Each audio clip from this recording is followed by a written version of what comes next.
বন্ধুরা আসসালামু আলাইকুম বন্ধুরা। আজকে আমি ইলিশ সরিষা ইলিশ রান্না করব। তাই আমি ইলিশটাকে কেটে ধুয়ে পরিষ্কার করে নিয়েছি বন্ধুরা। এখন দেখো আমি কি কি মশলা দিই।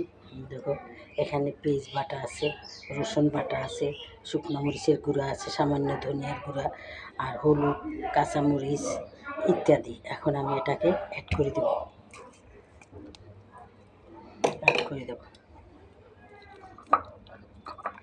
আর এই যে দেখো সরিষা বাটা। এখন এটাকে আমি স্বাদ মতো লবণও দিয়েছি বন্ধুরা।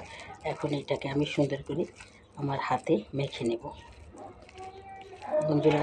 সরিষা ইলিশ অনেকভাবে রান্না করা যায়, কিন্তু আমি এইভাবে রান্না করি। এইভাবে রান্না করে দেখবে, কাঁচা মেখে দেখবে বন্ধুরা, কত মজা হয়, কত সুস্বাদু হয়, সেটা বলার মতো না। এটাও পদ্মার ইলিশই বন্ধুরা, কারণ ঢাকায় এগুলা চট্টগ্রামের মাছগুলো বেশি পাওয়া যায় না বন্ধুরা। তাই মাছের এটাও দিয়েছি বন্ধুরা, এটা খুব ভালো লাগে। পরিষ্কার করে দিয়েছি, পিঠ থাকে, পিঠটাকে আমি ফেলে দিয়েছি। তাই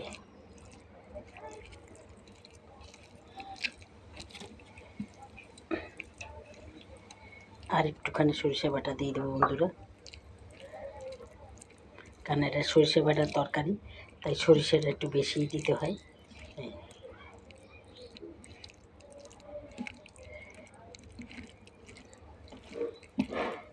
মাখা হয়ে গেছে বন্ধুরা। এখন আমি কড়াইতে সেট করে দিব, তারপরে চুলায় দেব, তখন তোমাদের আবার দেখাবো বন্ধুরা। আসল জিনিস তেলটা দিতেই আমি ভুলে গিয়েছিলাম। মাখাবার সময় তেলটা দিতে হয় বন্ধুরা।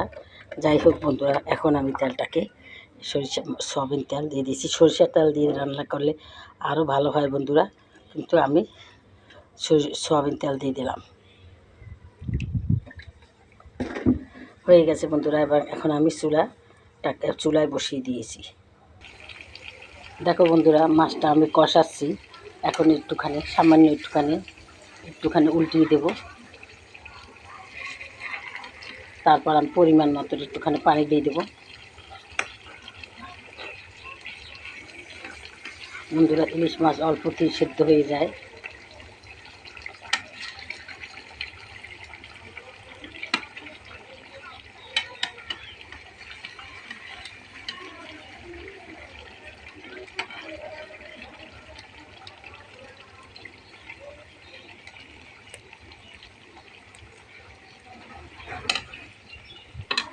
সামান্য আরেকটু কষিয়ে তারপর আমি সামান্য একটুখানি পানি দেবো বন্ধুরা, মাছটা যেন সেদ্ধ হয় সেই জন্য। সরষে ইলিশ আমার মতো একবার রান্না করবে বন্ধুরা, দেখবে কত টেস্ট হয়। কষানো হয়ে গেছে বন্ধুরা। এখন আমি সামান্য একটুখানি মাছটা যাতে সেদ্ধ হয়ে যায় সেই জন্য একটুখানি বাটি দেওয়া পানিটা অ্যাড করে দিলাম। এখন বন্ধুরা আমি কিছুটা কাঁচামরিচ দিয়ে দিলাম। দেখো বন্ধুরা, আমার সরিষা ইলিশটা প্রায় হয়ে আসছে। আর একটুখানি হইলেই আমি পরিবেশন করে তোমাদের দেখাবো বন্ধুরা। খুবই মজা হয়েছে, খুবই সুস্বাদু হয়েছে বন্ধুরা, দারুণ হয়েছে বন্ধুরা। দেখতে কত লোভনীয় দেখো বন্ধুরা, খেতেও খুবই দারুণ হবে, সুস্বাদু হবে বন্ধুরা। তোমরা যে যেখান থেকে আমার এই ভিডিওটা দেখো না কেন, অবশ্যই একটা লাইক দিয়ে দেখবে। দেশ ও দেশের বাইরে যারা থাকো তোমাদেরকে জানাই অনেক অনেক ধন্যবাদ, কারণ তোমরা এত কাজের মাঝেও আমাদের ভিডিওগুলো দেখো বন্ধুরা। তাহলে দেখো বন্ধুরা, আজকে আমার ইলিশ মাছের আসল রূপ দেখো, তোমাদের কাছে কেমন লাগে দেখো, কত সুন্দর হয়েছে, খেতেও খুবই দারুণ হবে বন্ধুরা।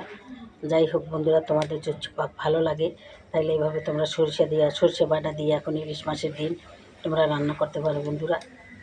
যদি তোমাদের ভালো লাগে তাহলে বন্ধুরা আমাকে একটা লাইক দিবে, আমার চ্যানেলটাকে সাবস্ক্রাইব করে দেবে।